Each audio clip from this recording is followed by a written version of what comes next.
Hello, everyone. I am so excited to introduce Bhavani Maki, who is one of my teachers, and she truly is a teacher's teacher.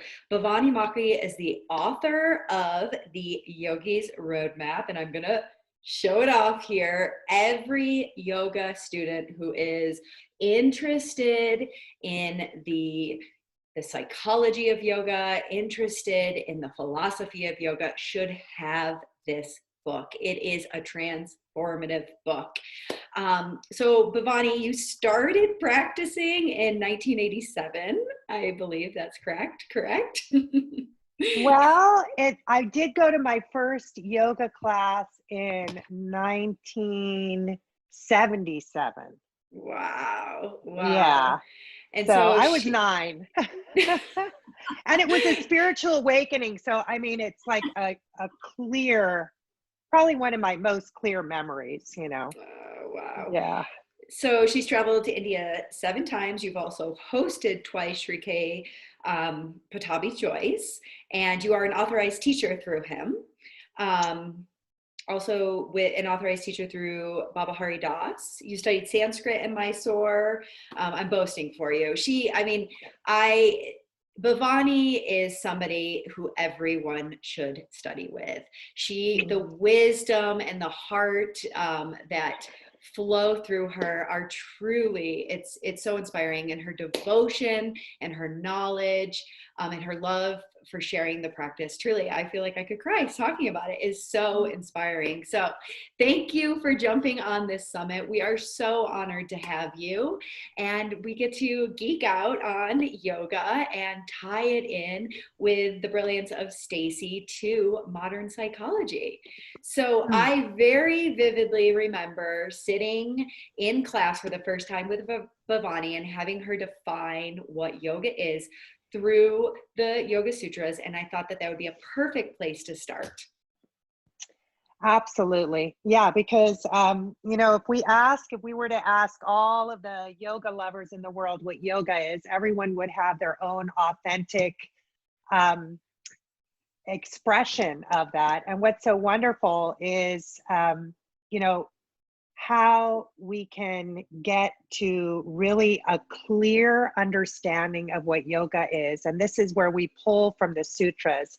The sutras are considered to be the original DNA strands of yoga, which then, of course, have all these unique expressions and attributes. It's like, what we've been given and then what we do with that creation. But if we were to whittle it down, to pare it down to the Anu, or the essence, Patanjali, he defines yoga, which, by the way, is a science. People get PhDs in pranayama, in breathing, etc. in India. It's an ancient science. Yoga's chitta vritti nirodha.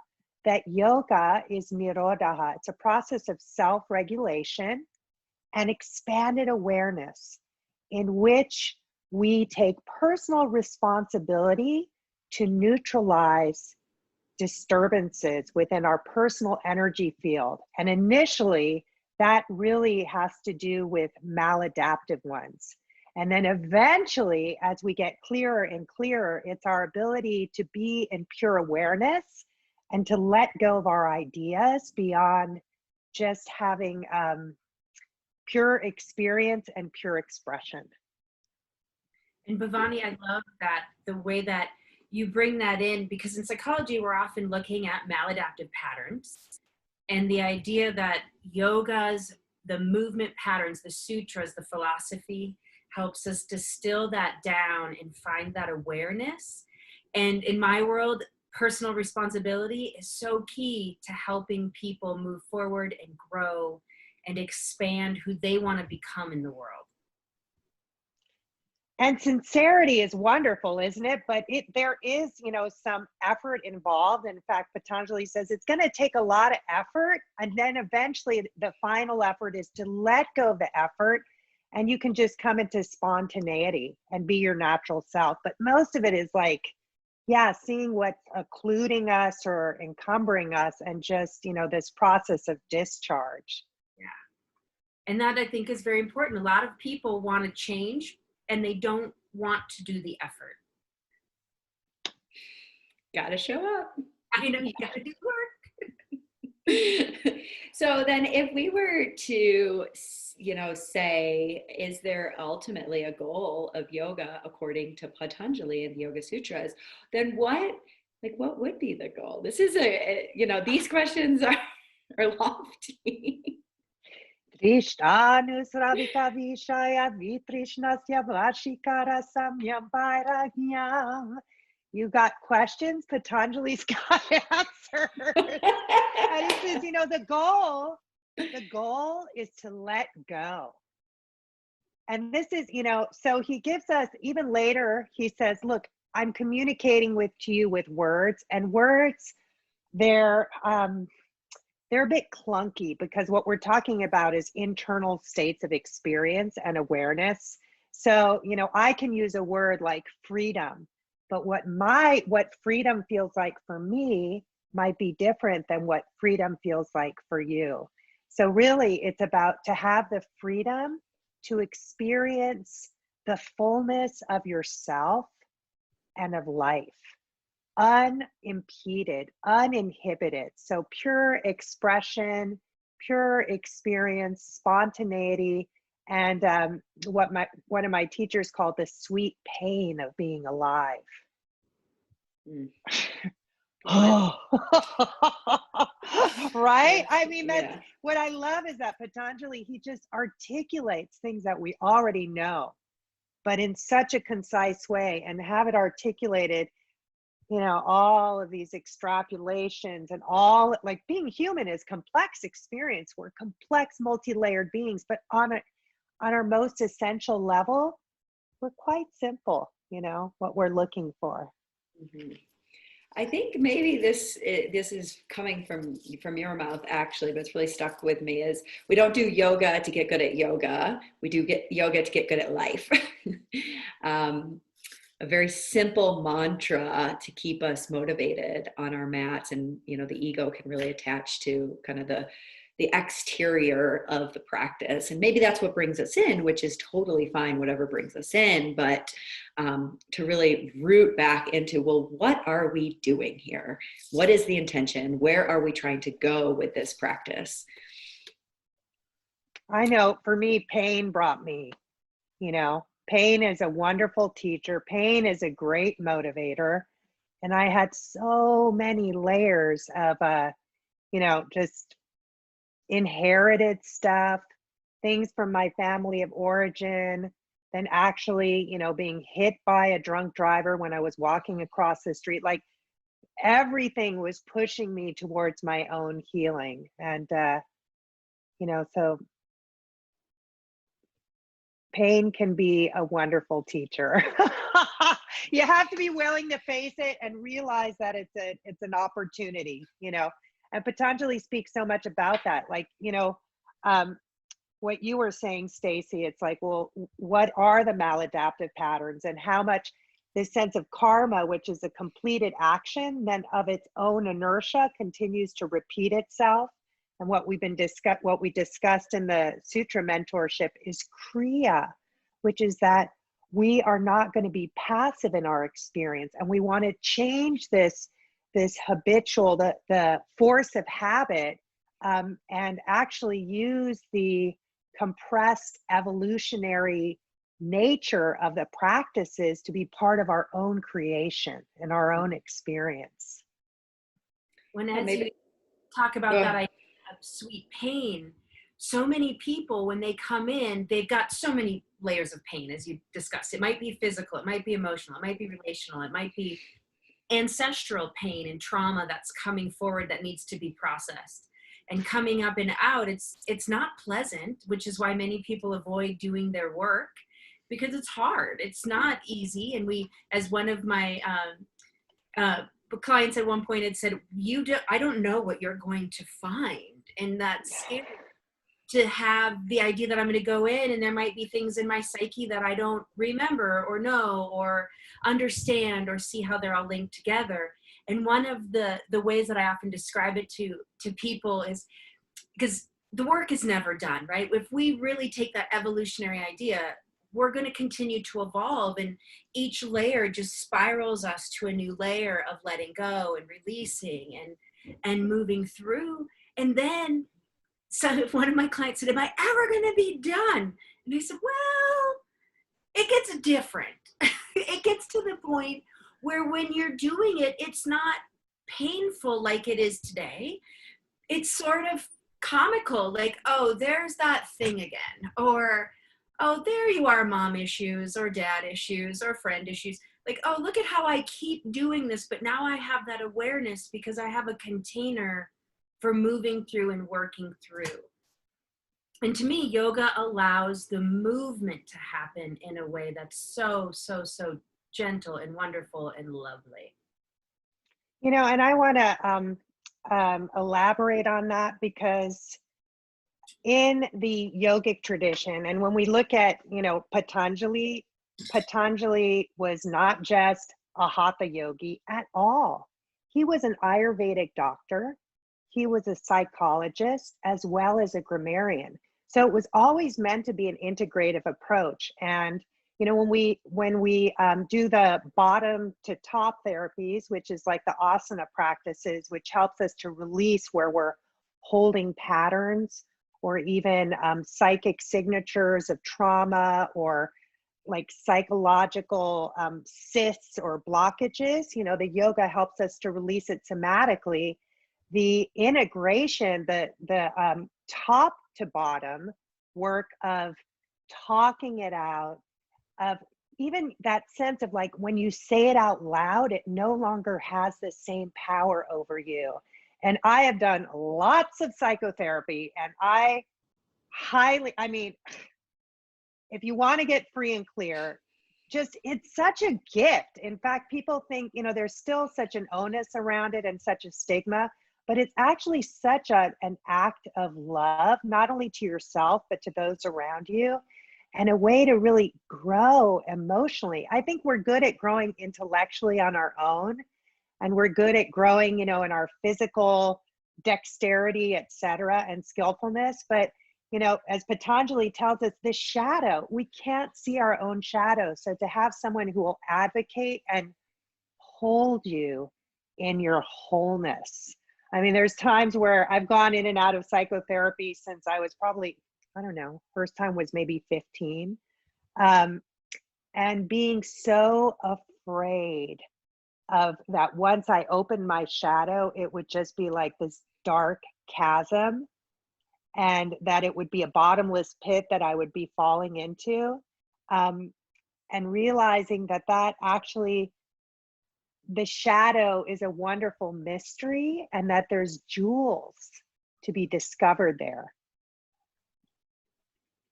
Yeah. Maybe we lead into the subconscious and kind of the role that plays, both where we see it in the sutras as well as in modern psychology, and kind of maybe even defining it. You both would maybe define it, and how we can work with that, and what that looks like through these modalities.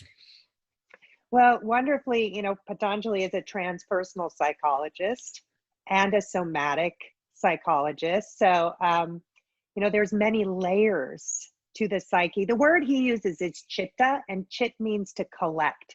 So it's all the impressions that you've ever had, that you've inherited through your ancestry, and ultimately since before creation.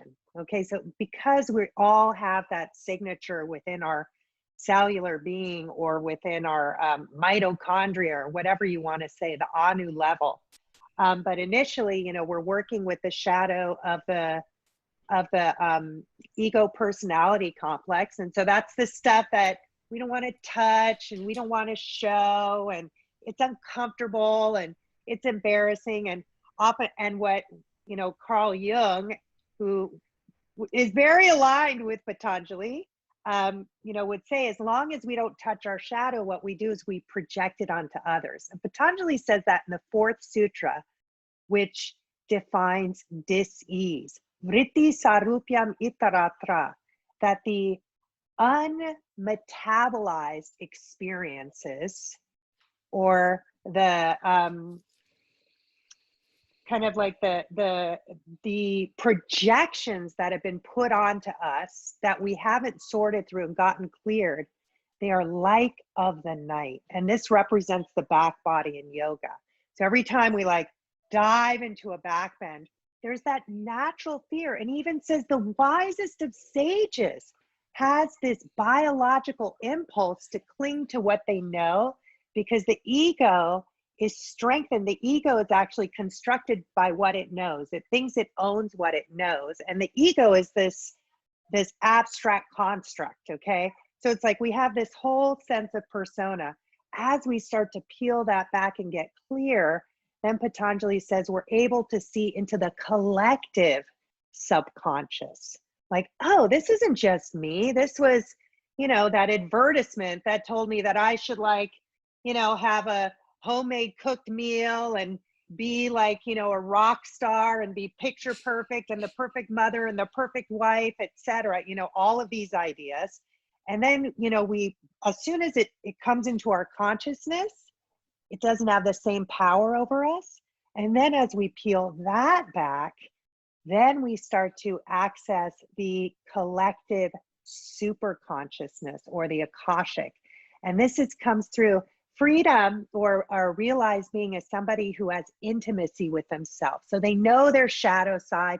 They're still going to have those wounds of the psyche, but the relationship, I think you were speaking to, Stacey, it's like your relationship changes to it. It's not something that you're avoiding.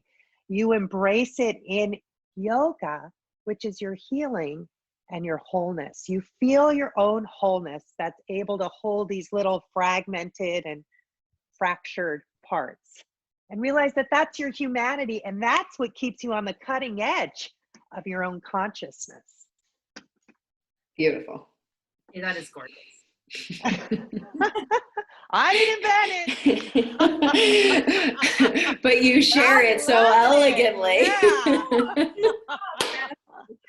It feels so good, right? And it makes so much sense. And then it's so wonderful to know this didn't just happen. Psychology is a relatively new discipline when we look at science. And then when we overlay it with what you just said from the yogic philosophies, we go, that science is thousands and thousands of years old. It stands the test of time.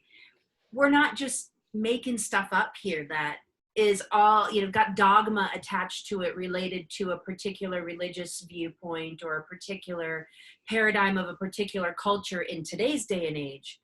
But that there's this underlying larger, bigger place that many of these wisdom leaders got to and understood, and as you said, it changes the relationship. It's not that I don't hurt. It's that when that shows up, I've got a container to hold it because I'm big enough and I'm able to, and I recognize I'm not alone. Becomes That's the rock thing. in which we stand on. There you go. And, I'd really like to emphasize that, yoga is not a religion, because religions are based on belief systems. And what yoga invites us to do is have a direct experience for ourselves, right? To come into our own authenticity. And it's not even a philosophy, because it's a psychology. It's an embodiment process that, it's like, I remember reading this quote, which is like, you're not here to learn yoga. You can't know yoga. Yoga is an infinite subject. Yoga is about self-awareness and self-knowledge, and that knowledge then empowers us and gives us freedom. I love that. Yeah. So in that, kind of for the yoga teachers listening to the summit, and potentially the health practitioner, mental health practitioners, how would we hold space for the rising of the unconscious that can occur? And, through my experience, it happens more so in larger programs where you get the opportunity to work with people in a a larger time frame, or when you're working one-on-one in that setting, and all of a sudden, you're in a shoulder opener and the tears start streaming and something is arising, whether it can be named or not. So, both of you really will have something to speak on in this question, I would think. I think that, I don't even want to say think, I feel that deeply that we can only offer to others and hold space for them to the depth we've gone within ourselves. And whatever you say, we're very receptive and perceptive beings, and people know if you're a safe space or not. And this is really, when we're unwinding trauma,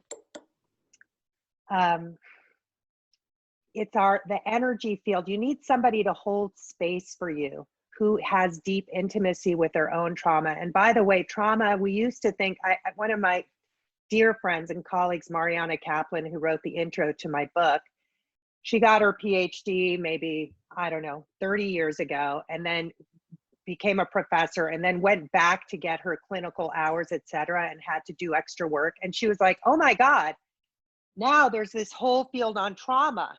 Like when she first was exploring psychology, it wasn't even in the textbooks.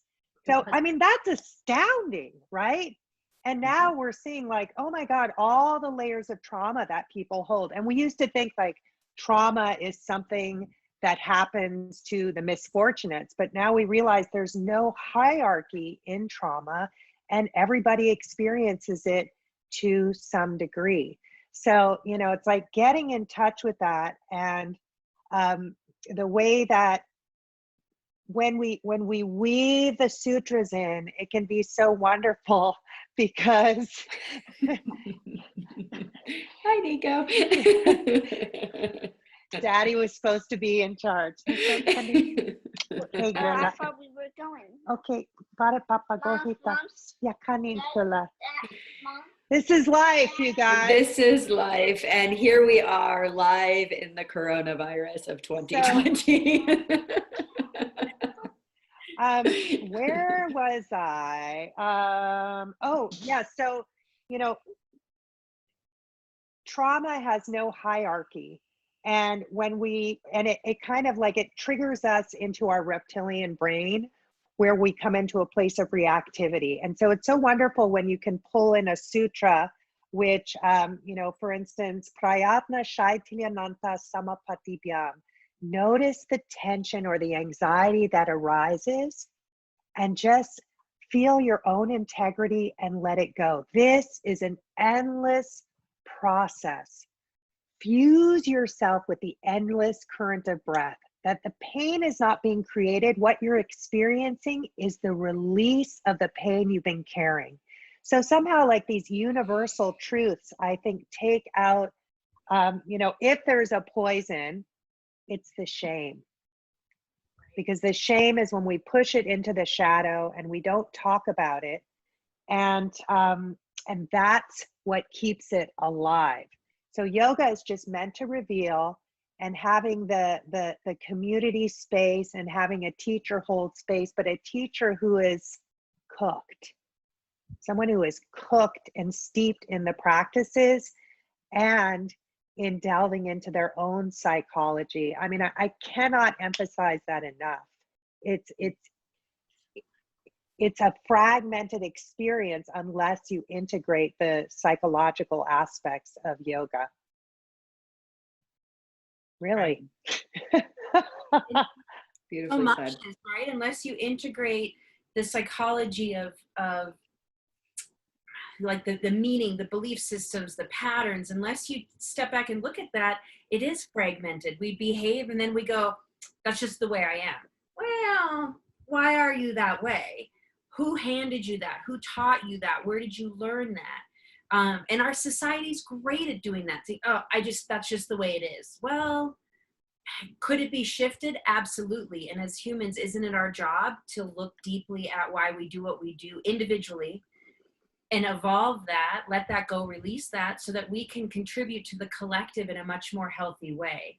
Because as we do our own work, we clear that container that we were talking about earlier, and then I am more able, in my world we call that capacity or vessel, like I'm more able to hold your pain, because your pain now doesn't hit my own in the same way. When, you know, and this is like when I'm teaching mental health practitioners, often we talk about, you know, be prepared, because, you know, every day is a good day if somebody cries in my office. And so, but in society, if somebody's crying, the first thing people want to do is, oh, here's a tissue. You know, what can I do to make it's fine. What can I do to make you happy? You'll be okay, because they're so uncomfortable with the discomfort of others that they cannot see it clearly. Instead, they shunt it away. They pretend it doesn't exist. They code it with something so that, you know, anything, food, you know, substances, shopping, materialism, whatever, to just not Yoga. Yeah, the addictions that are good for you. we just can't be there truly present to that other person's pain unless we've done our own work with our own pain. Because when their pain comes up, that vulnerability in me now isn't so scary. And it says, oh, here's how I'm like you. That empathy exists. The limbic system of the brain registers that in each other. And we go, we're okay. And our nervous systems will work together to calm, which then allows the other person who's doing the work, who has the process going on, to actually release it all. And if you as an instructor are not prepared for that, when I used to teach yoga, people would cry, often in an opener, right? Like a hip opener. And we'd have to give a little bit of a message, like a little, you know, announcement, like, hey, if you start crying, it's okay, because that's possibly what might happen. And we don't need to know, we don't, you know, it doesn't have to be a big deal for the rest of the class, but know that that's normal. And we'd normalize that for the students, because when that would happen, they could then continue through, and often without knowing what it was about. They didn't need to know. They just would allow that process to happen. The rest of the group was ready for it. The teacher wasn't freaking out because somebody was crying in the classroom and trying to stop it and make it different, which then just adds to the shame of what's wrong with me. Why can't I, why am I the one who's having this minute? And that moment can be really significant and important. And everybody in the room is going to feel it. Everybody in the room is going to feel it. Unity consciousness. So the more the teacher can be prepared, do their own work, be the container, be the vessel, prepare the space, the easier everybody else has as they go through that process as their student or their client. One of the beautiful, go ahead, Bhavani. Just something so important that you said, you know, that Patanjali emphasizes also, it's like, is the aspect of our nervous system, you know, and how, you know, what the yogis call Sushumna Nadi, which is the central channel, has been equated to the vagus nerve. And so, you know, whether we're moving from the dorsal or the ventral, and the dorsal being the more archaic or the more reptilian aspect, which is about self-protection and fight or flight, where, you know, we're working more with the ventral or the parasympathetic nervous system, which puts us into rest and digest and release. And so, of course, one thing, you know, once we're aware of all it's like, we're probably doing all the right things, but it's the awareness that we bring that pierces through, that makes it so powerful and so potent.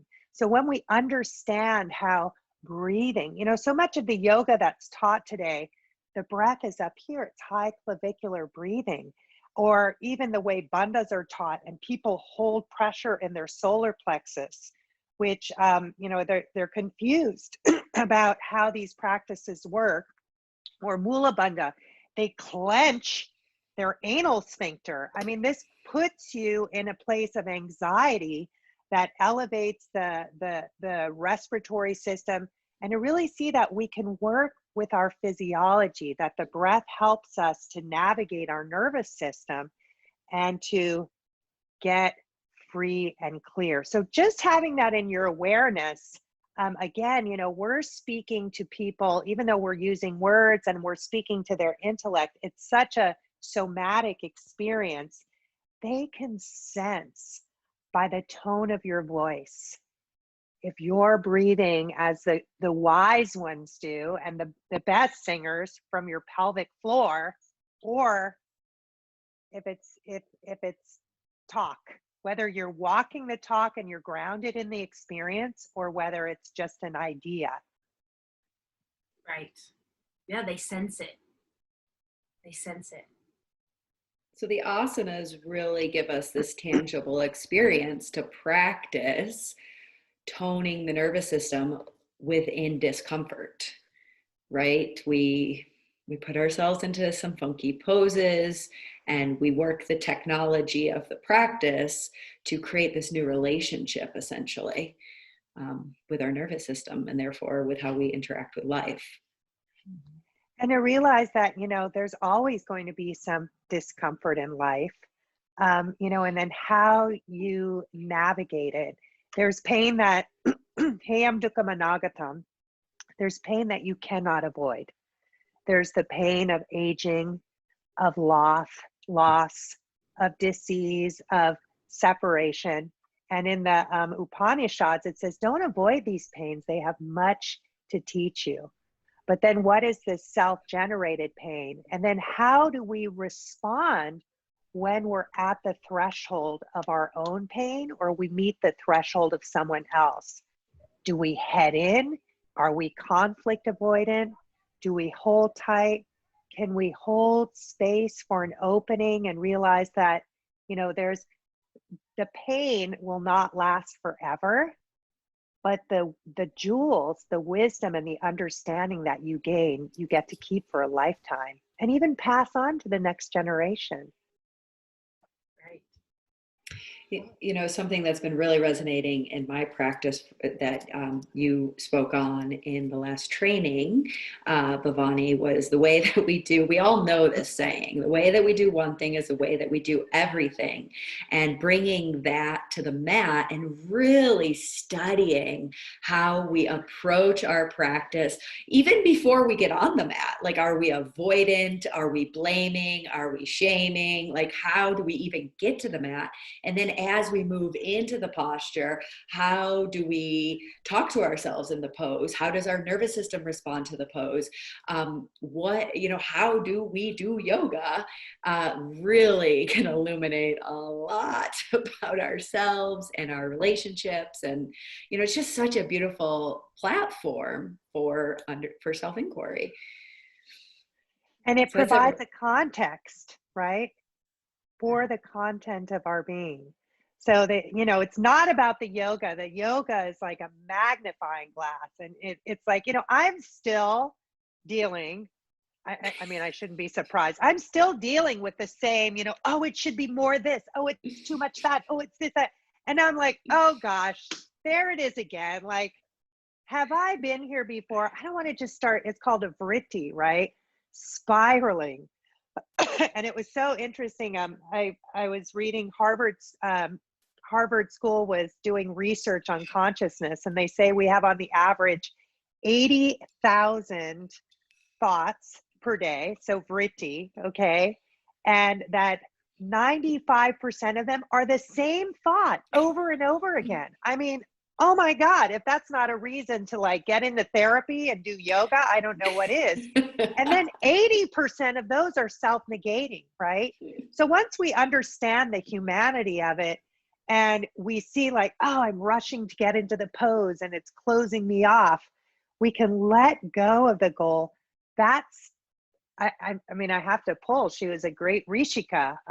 Freedom is nothing but another word for nothing left to lose, right? When you just like, things come up and you just let them go, with a sense of levity.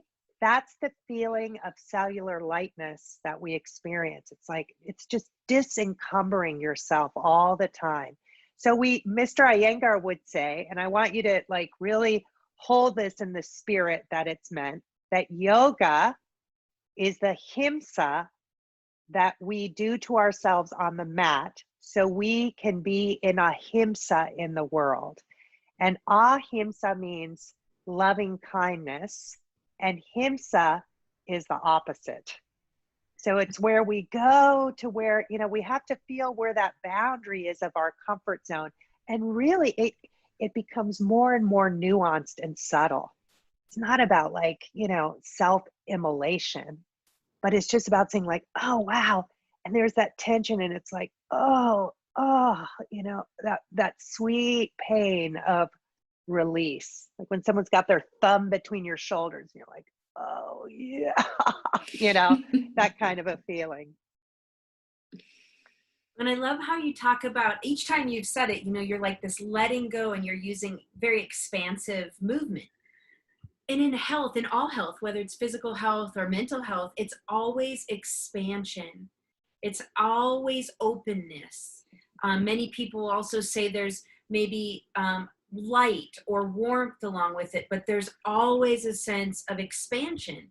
And rigidity, contraction is illness. So whether that happens in my arteries, whether that happens in my muscles and pulls on my skeletal system, or whether that happens in my mind because I'm thinking those negative thoughts over and over and over and ruminating on what's wrong.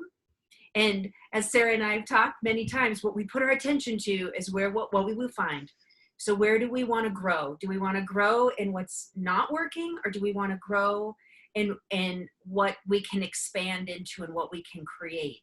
And as we've talked about this program, we keep coming back to what can we create for teachers, for mental health folks, that really will help them expand and allow for something bigger to hold space for students and those people coming into the treatment room, because it's expansion. And you just, again, yoga is so beautiful. It just has such a beautiful way of saying all these things. Read this book, everybody.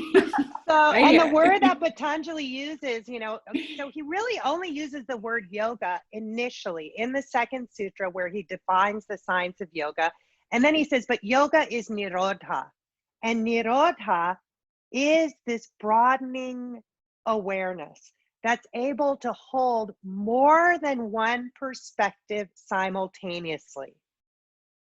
So it's like, oh, there it is again. You know, there I am. As Rumi would say, I'm pinching and twisting my secret self. And then you're like, oh, you know, oh, come here, little Bhavani, you know, where you're always looking for approval and external validation. I got you, sister. I got you, little girl. You know, so it's like, we just kind of keep getting bigger and bigger and wrap our arms wider and wider, even chanting Om. My teacher, Ramajati, she says, in the final part of Om, you smile as wide as the universe.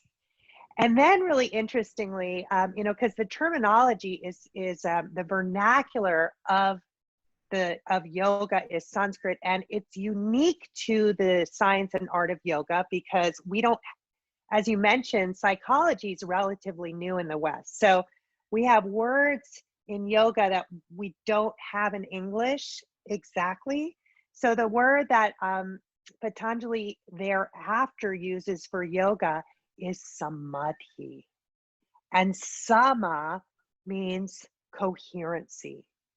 So there's the 2-year-old Bhavani, there's the 20-year-old, there's the 16-year-old, there's the 15-year-old. Like, how can I bring all these parts of myself into synthesis and feel my own wholeness? And then adhi means consistently, to adhere to it. So it's a consistent state of synthesis and integration. And when you think about balance, right, it is, as you said, it's not static. There's movement.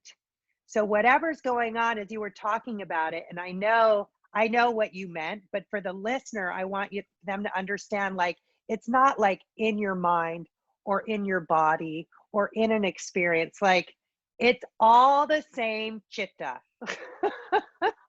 Same chitta, different day, until you like really, deal with your chitta. Transmute it. Awesome.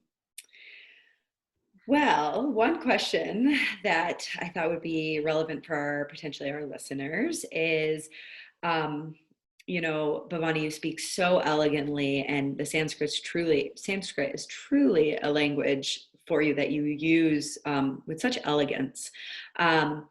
But what one might find is how that can kind of close off certain students. And how do we share the wisdom and the heart of yoga through Patanjali's Yoga Sutras, maybe with opening a new student's mind instead of closing their mind? Well, that is a really, really good question. And I think maybe the way to do it is to reverse the process, where you're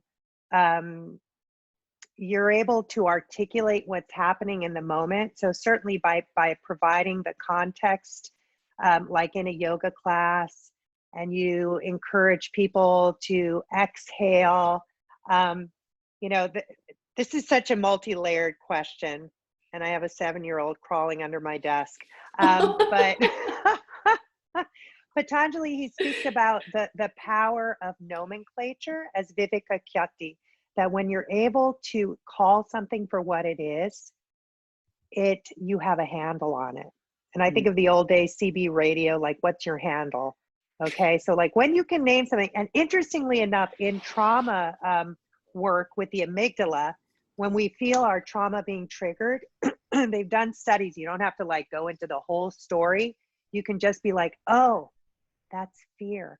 Oh, that's anxiety. Oh, that's panic. Oh, this is depression.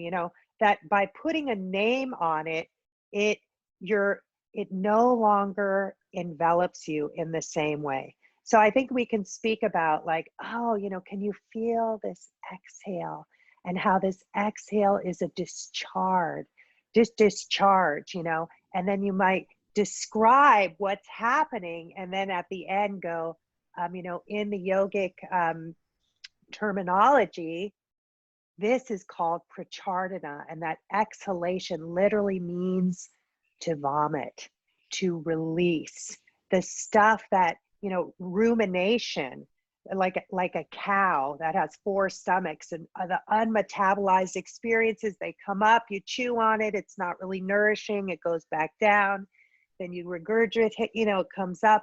So like feel this exhale as a complete discharge of your being. And I think that if we put it into context, and also like, I've taught in the Bible Belt. And so there's already, there's already conflict for people within their communities about what you're able to do. I have students who are like, they're not allowed to do Shavasana. They have to call it quiet time, etc. They can't even use the Sanskrit names. But the beautiful thing is that there's universal truths that are being expressed, and we can just kind of like pepper in the terms. And what I usually do is I'll preface in a culture or community where there's some hesitation that, yoga is not a religion. It's not a religion. It's a science. It's about, having your own experience, and it can certainly enhance anybody's religious alliance or feeling or whatnot. So I think it's important to emphasize that and really meet the student where they're at. And honestly, when I had my studio of 20 years, there were certain classes where we didn't even chant Om. It's like, why go there? You know what I mean? It doesn't matter. It doesn't matter. What matters is, again, the words are just a vehicle for describing states of awareness. So, yoga is, it's universal awareness. This isn't unique to Sanskrit or the Indus Valley. When you look at, these cultures that are more intact, usually for better or for worse, they have like, a bloodline that's kept intact. we're going to see it in Taoism. We're going to see it in the Kabbalah. We're going to see it in, Christian mysticism. These are universal truths. And I think that's the important thing, not to, and then people get curious, like, let them The get yoga does curious. them. The yoga does them. Yeah. I always like to kind of share with kind of newer teachers that there's a level of trusting that the right students come at the right time. And then we've really talked about that in this conversation where, we can only take somebody as far as we have chosen to go. And using kind of the tangible experience of yoga to meet students where they're at. All right. I agree.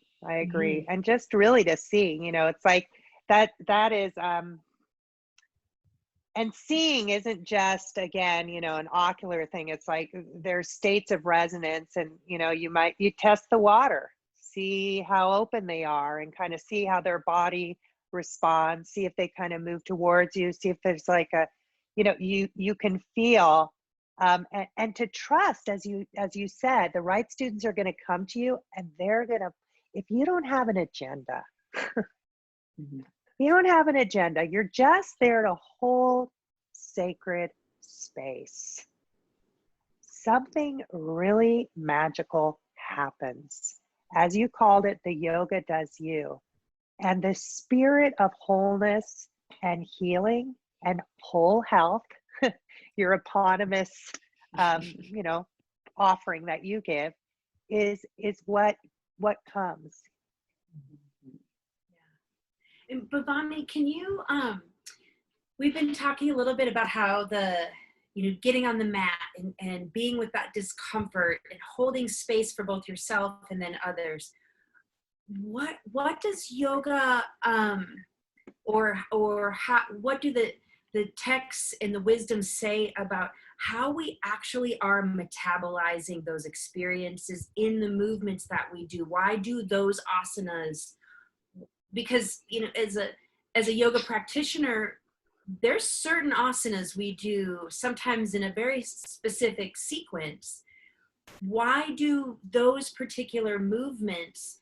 And I loved how you talked about, it comes up and not nourishing. And then it comes back up again and not nourishing. And the yoga, and I know, in the 8 limbs of yoga, there's lots of different ways, but in the West, we like to move and we like to get physical and we want to work or whatever we want to call it. Why do those poses? Why have that asana practice? Why is that so important? Are you speaking to like why certain poses trigger us? It could be, or, we've been talking about that. But I was a little bit more broad in my question about like, why asana? Yeah, why asana, and how does it help us integrate that discomfort? And I would love to know more about why do what pose when and why those poses trigger us too. Well, I'd rather actually answer the other one, but I think it'll be inclusive in there. So it's quite wonderful. Patanjali, as a psychologist and as an Ayurvedic physician, he says it's easier for you to change your body than your mind. So, and we want, evidence-based understanding. So it's like, you start so stiff and it's so exciting. Like there's a beautiful natural like inclination in the learning curve to like, I've heard people go, oh, I'm too stiff to do yoga. I remember teaching in England and this woman was like, I can't put my feet behind my head, so I can't do yoga. And I'm like, that is not a prerequisite at all, right? Like the ideas that we have.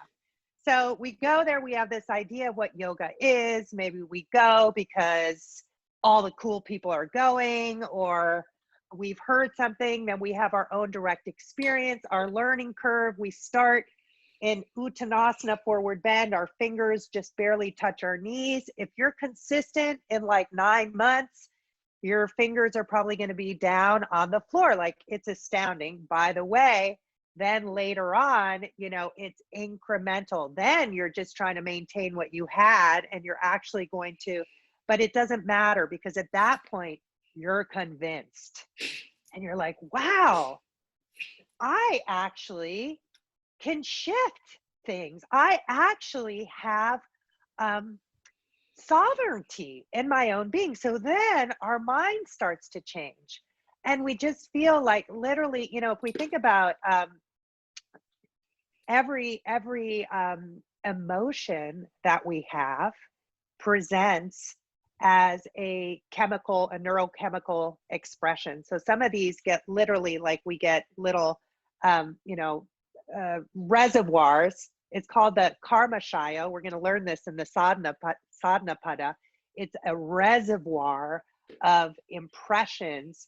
And I remember working with this one woman who is a naturopathic osteopath, and she was saying that they've actually been able to find where certain emotions are stored in our body. It's like these chemicals. So we're literally on a physical level breaking up these chemical equations that inform us emotionally. And we're the only species that like feels fear when there's nothing threatening. Okay, so that's like, it's memory based. It's the stuff that's held in our body. And the way I think about it, so Patanjali says yoga is nothing you're learning, it's remembering your original state that you forgot. It's like you use the practices to peel back, and our svarupa, our core self, is innately trusting and loving and resilient. And one of our paranormal powers is we have the capacity to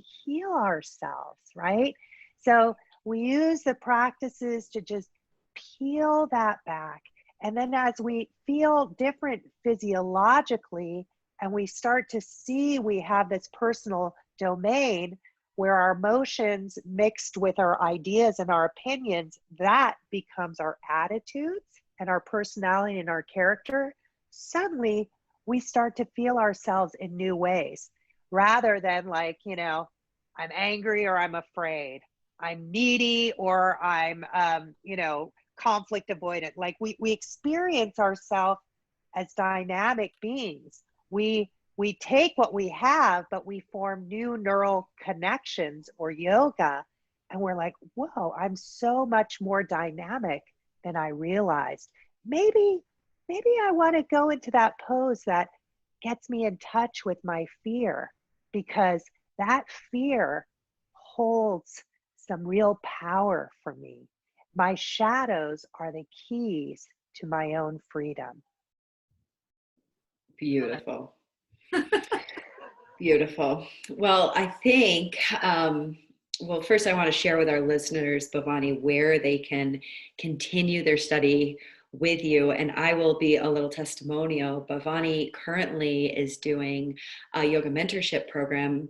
She just finished the first chapter of the Yoga Sutras and now is starting the second. And you can either sign up for the whole year, which I highly suggest doing, because then you're fully committed to take the deep dive into this. Or you can do monthly installments or jump in on a class, and it's all online. And it's such an incredible experience to take one sutra a week, really dive into it with the elegance that Bhavani provides it, and then integrate it into your personal practice and integrate it into your life. So that's one thing that I'm going to make sure she shares on. And then the other thing is she's doing, her teacher trainings online right now because of COVID-19. And it's been, I've personally been looking at the training for 3 years, and now I got the opportunity to do it. So, she truly is, the cream of the crop here. So make sure you stay connected with Bhavani. And Bhavani, you're going to offer our listeners a little free tidbit of one of the sutras. Absolutely. And, as you could tell, I love this. I love this.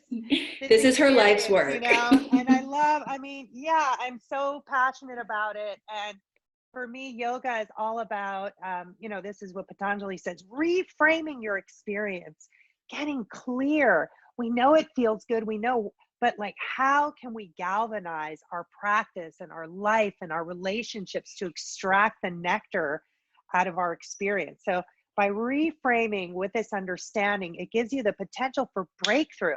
And breakthrough can happen like that, where you're just like, oh, I didn't see that. I'm seeing a new aspect. So the sutra, by the way, they're not linear. And we're so used to this, we're so deep into it, Sarah, that I don't think we realize, because I've been like, oh, we're starting the second chapter.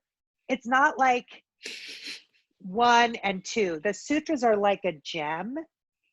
So there's many facets, and basically it's giving you many perspectives of a larger coherency. So there's no obligation like, oh, are you going to do chapter 1 again? It's not like that. Jump in. It's not about learning the sutras. It's about tracking somatically, like what jumps out for you. One student put it so beautifully, and she said, they just kind of like trickle into my consciousness and reveal as flashes of insights in the nitty gritty and the granular moments of day-to-day life. I was like, oh my God. Write that down. So I did write it down, so it's like, once and having community where we're doing this collectively, and by the way, all around the world, because now you don't have to come to Kauai anymore. But we still want to. Oh, good. Yeah, please do. But we're unlimited now by geography, by time, by space. Like, we've left the third dimension when we come together.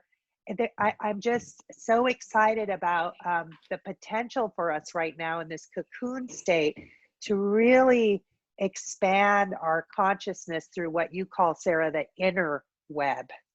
So all are welcome. So in the email that you received this video in are the links to Bhavani's free offering, which is very generous of her providing a sutra video breakdown, and also how to connect with her. So, and don't forget about her incredible book. This is something that all of us yogis should really have on our library, because it really is just a beautiful work of art. So thank you so much, Bhavani, for joining. It's been so lovely, as always. It was such an honor to sit with you. And Stacy, I can't wait to actually share the same space with you directly. I know. I'm very excited. I can't wait. All right. Wonderful. Take care. Thank you. Aloha.